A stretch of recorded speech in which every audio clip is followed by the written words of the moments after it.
working. So I was making carriers for babies and I was making them for friends.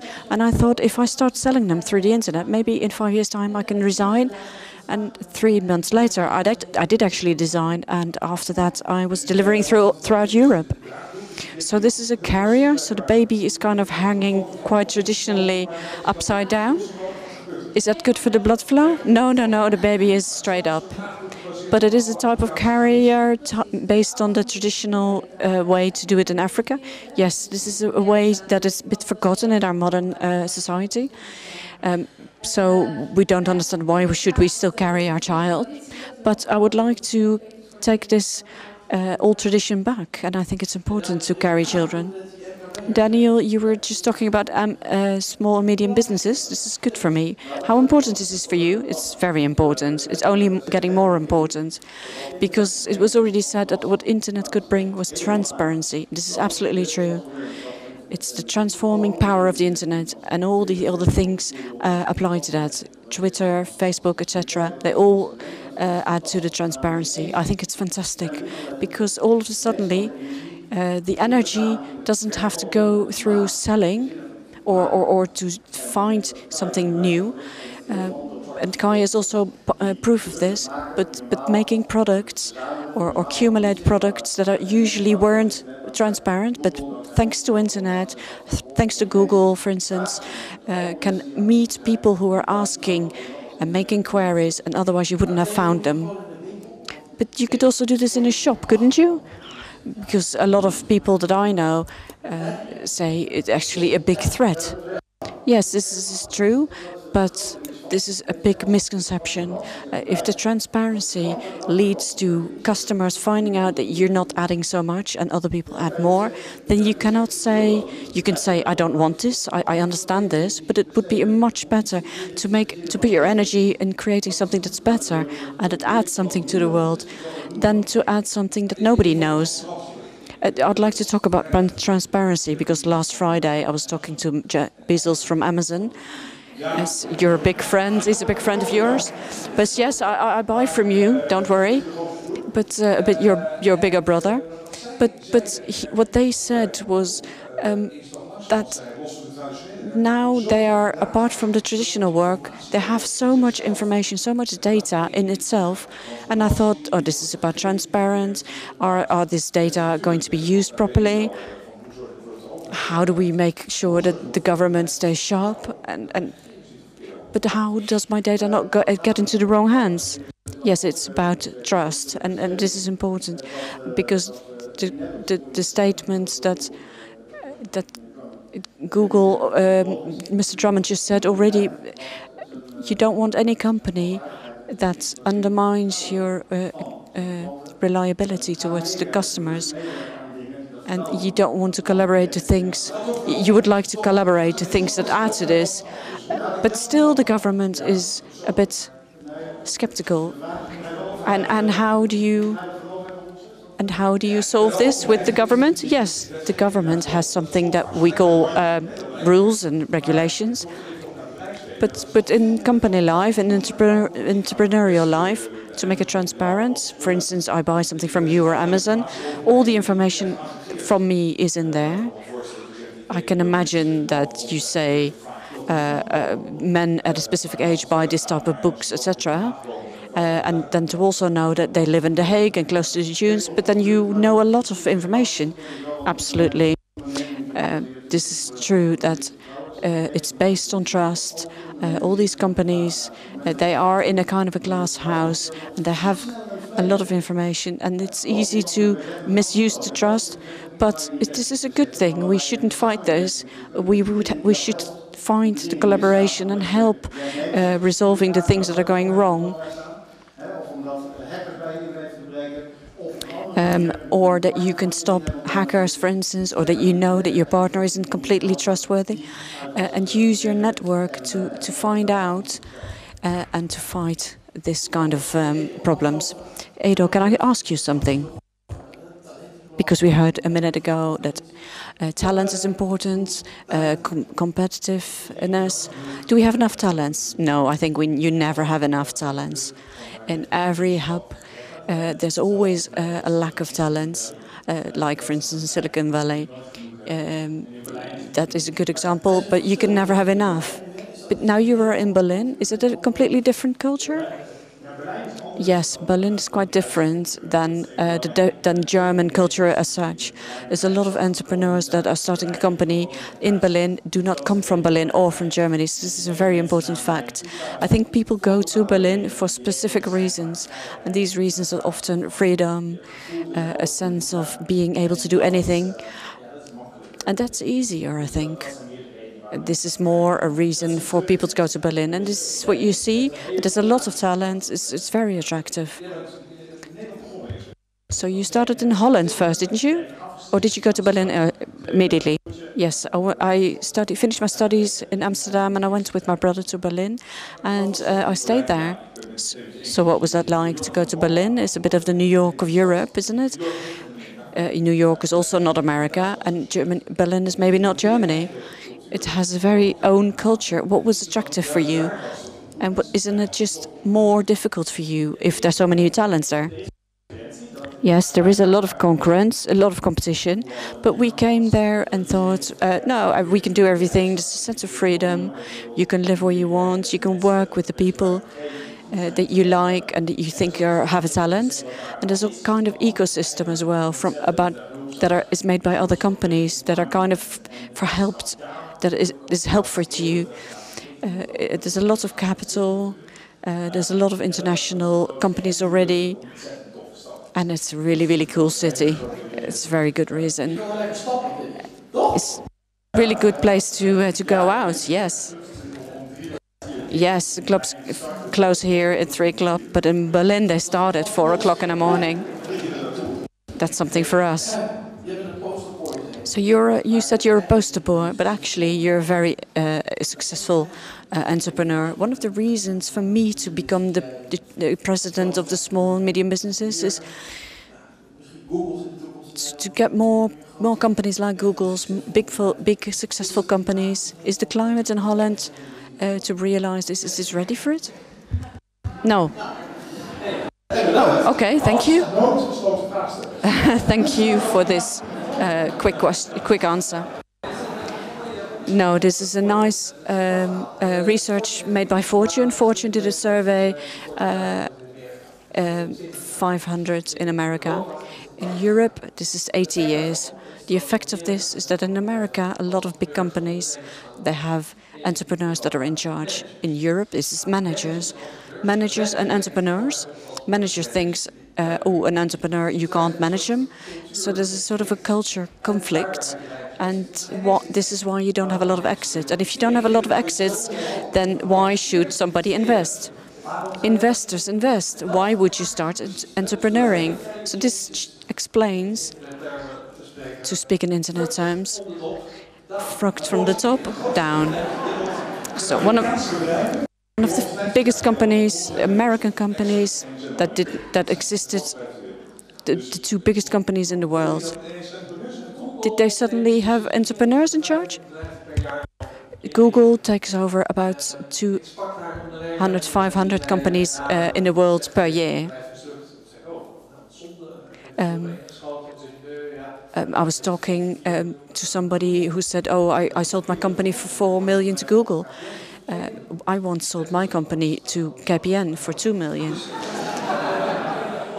So in the negotiations, one of the lawyers said to me, you have to realize it's really difficult for managers, a young person under 30, to generate so much money if they only earn like 100,000 per year themselves.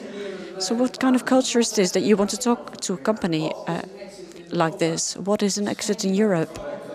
This is very little compared to what we can learn from other countries. There's an economical crisis. In the end of the day, it will be fine. So there's a transition. Yes, but seriously, I agree with most entrepreneurs. I am an entrepreneur. I think Holland is one of the most entrepreneurial countries. I travel a lot. I've seen a lot of the world. I think it's fantastic here. Yes, in spite of everything. No, not in spite of everything. It's in our genes. Yes, that's true. That's true. But we're talking about what's the next billionaire company. We had Hives. It was going faster than Facebook. And really, really difficult. They got a few million, whereas Facebook got 50 million. So Facebook was able to have this growth, whereas Hives was kind of stagnating and had to stop all their foreign parts, and now they're not existing anymore. If you want to do this, you have to invest. If you can't find an investor, then you can't sell. Daniel, can you help us? Are we deemed? No, it's going really well. Because I see the same things that you see. A culture cannot be changed. In a culture where it's sexy to make something and to sell something, we now call it the VOC mentality from the old days. But if you look back, the VOC mentality wasn't a merchant. That wasn't the most important. It wasn't just our genes, it was the combination. And this is something the government can help us as well. And we could have a different system. What is the shipbuilding of this century? To my opinion, it's applying IT in business.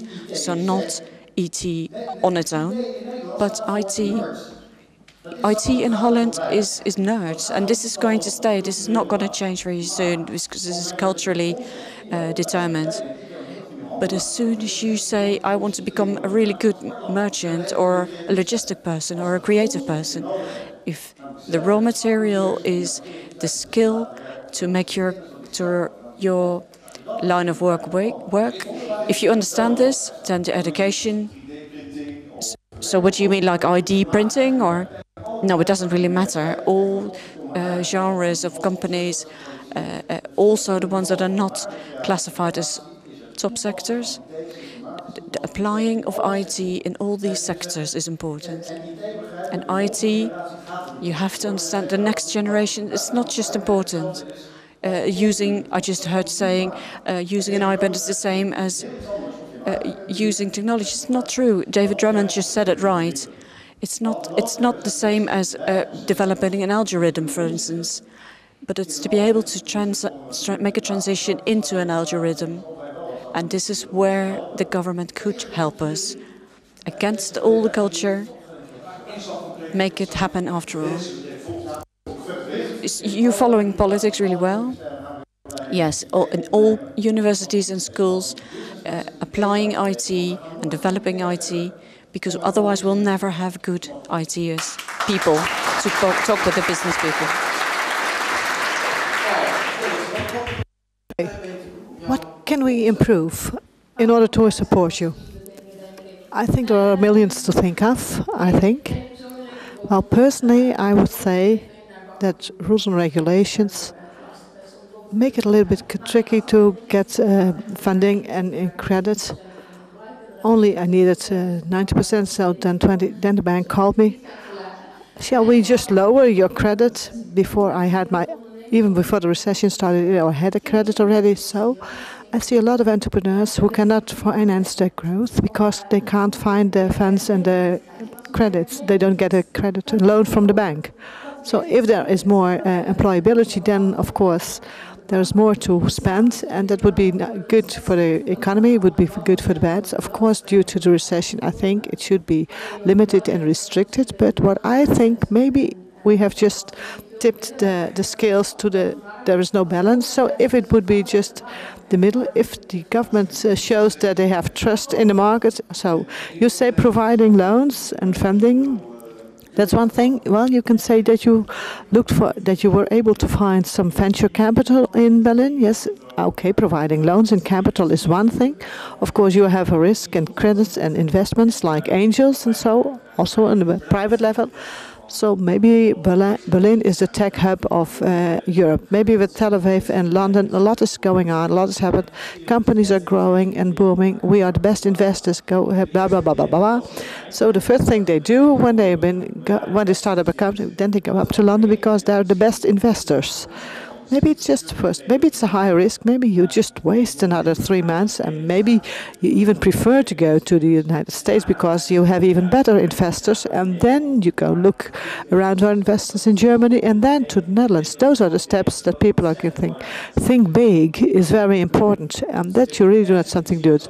So the best investeerders should be your aim, not just raising or getting a capital, but if you want to have a growth of your capital, best counselors, best advisors, then you do so. Of course, this is also the basis and the background of Amsterdam and those kind of cities. In my profession, Berlin is even more number one than Amsterdam or other cities, with the linking of culture, capital, and a very liberal culture. Not in a political sense, but in a very free city, like you say, the Florida, the Google Glasses. Why are they all come together at a certain place? Well, Daniel, you've sold it. So we Utrecht based. Well, just for one reason, we are based in Utrecht. We were not based in Amsterdam, because it is true that in the late 90s, in the first internet bubble, we came into existence, and then in Amsterdam there were only parties of people who were going to change the world, and they didn't have anything but just big stories. So what is the added value to just walk around there and bragging and partying and things like that? And maybe in hindsight we should have been there and just wait and see. Well, we did have a laugh. Okay, he knows what he's talking about. Well, strangely enough, in the Netherlands, the most successful companies, or some successful companies, have been came into existence in very illogical places, like hand-picked people who still had to learn the trade and just share their energy, and together jointly developed and the skills and the expertise. So, do you really need that incubator setting like you have here in Amsterdam? So, Boris, you're also an entrepreneur. What is your vision? Well, what was the question? Well, Daniel just said it doesn't necessarily need to be in such a hub environment, but well, still, if we want to build it again, well, the advantage of Amsterdam, if you look at the world, it's exactly in the middle. It's in the center of the world. So, well, I have the same with The Hague, Mr. Biesheuvel as well. Of course, Amsterdam is the center of the earth, center of the world. We can service the whole world. We saw, yeah, even on the North Pole, there was somebody reading and he was responding, yes, even at the North Pole. So it doesn't matter where you are. If you live comfortable somewhere, then the world is your oyster. But you know, because there are companies like Google that are, because it's going so badly, you could say entrepreneurs in Europe are avoiding risk, but it's not everybody who can sell to Google. Can I still ask one more question, with the risk of you?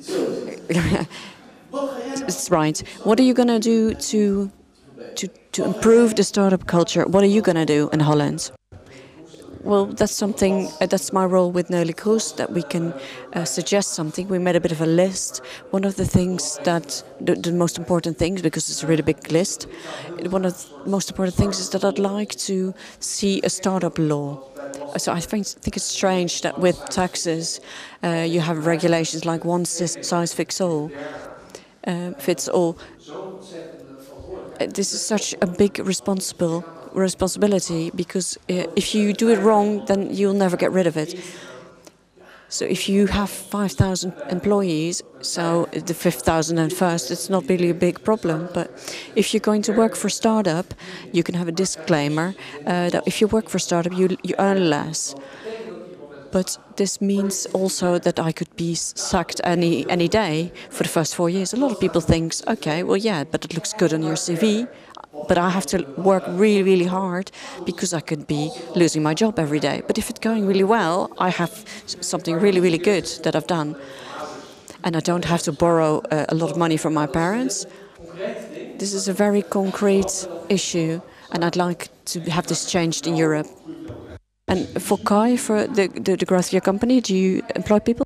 Yes, I employ 8 people, but I also work with freelancers.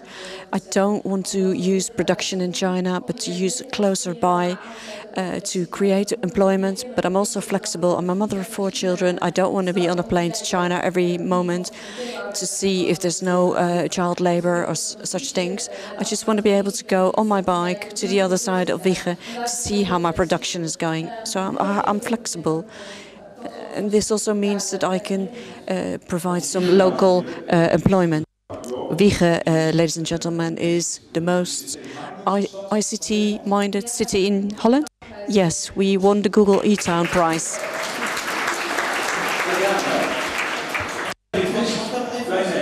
Daniel, can I ask you one more question? Yes, I can, if I can still react to the flip side of the transparency that I think is needed. But now you've sold your company. I've done this as well once. Do you still feel yourself an entrepreneur? Well, you know, the strange thing is that a lot of people see a stakeholder as something important. We had about 5 different groups of different stakeholders, and the change always came at a moment that you didn't expect it, and you had no influence on what was going to happen. So it's a bit, you withdraw from what that the stakeholder is really important, and you start to think, what do I find important, what do my colleagues find important, or my customers, because that's the constant thing, because the stakeholders come and go. Well, this one came because we really wanted it, and we wanted it because we think that we're still at the beginning, and we need more investment because we want to become the best shop. And a private equity investor has a long horizon, and we want somebody like that, not somebody who has a lot to lose if we don't succeed. So for us,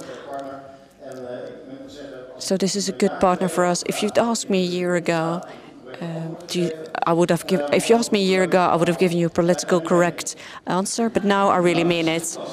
That's fantastic. But you'd like to react also? Yes, that's true.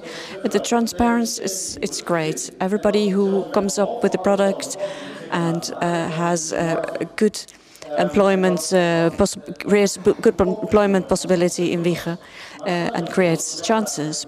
But imagine, this may be a question for you for small and medium businesses, but if you work for a bank or an insurance company, everybody here in this room, I'm sure, is with the wrong insurance company, because I'm 100% sure every one of you, doesn't matter what product you're talking about, there is one product that is better than what you have now, but you don't want to switch. Imagine that everybody did this in the next coming 10 to 15 years. What kind of unemployment this would create. So maybe within the next 10 to 15 years, 1 million to 500,000 people who have no more work in the model that we currently know. And I think this is also something that we need to be prepared to have the border, to make the border between what I have is more fluid, to start a company, to employ that first employer.